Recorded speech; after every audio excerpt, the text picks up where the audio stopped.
No one to walk with, I'm all by myself. No one to talk with, but I'm happy on a shelf. Ain't misbehaving, saving my love for you.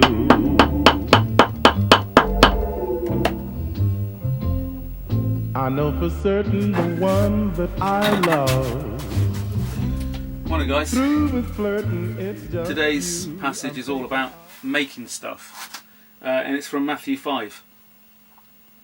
Matthew 5 verse 8. It said, "Blessed are the peacemakers, for they will be called children of God."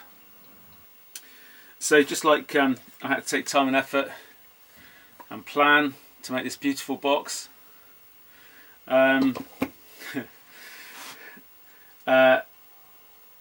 we all have to, when we're making stuff, we generally have to sort of think about it, plan it, and definitely be intentional and make an effort.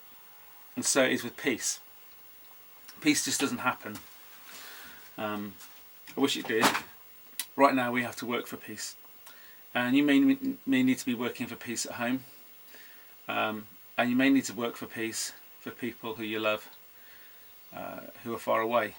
And that's why it's so important for us these days to stay connected and communicate, messaging your friends, WhatsApping them. And I just want to ask you just to give 2 or 3 minutes to think about a couple of people you haven't heard from at Cell or in your friendship groups in the last 4 or 5 days. It's easy to keep communicating with people who reply to you,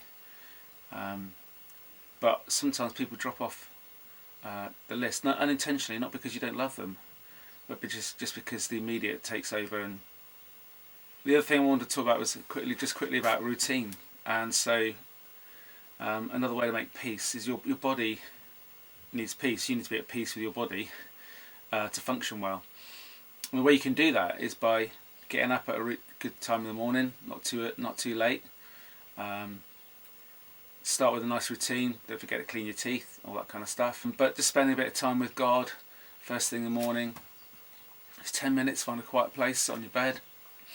The moment you can go out in the garden if you want to. If you want to know what God is saying to you, then you need to be sitting and listening. And obviously listening isn't just sitting down with the Bible in front of you. God's more active than that, but that's a really good place to start. And the final thing would be just make peace with your family. It's so easy to take insult really quickly, get frustrated when we're all living together. But I just want to urge you to say, hold your tongue sometimes before you suddenly blurt something out. And if you do blurt something out, then don't just leave it there. Be quick, be the first to apologise, be the first to make peace. And there's a wonderful passage that says, and may the peace of God rule in your hearts. And that's what I pray for you over the next few weeks, that you'll discover the peace of God ruling in your heart. Bless you guys. Love you very much. Bye-bye.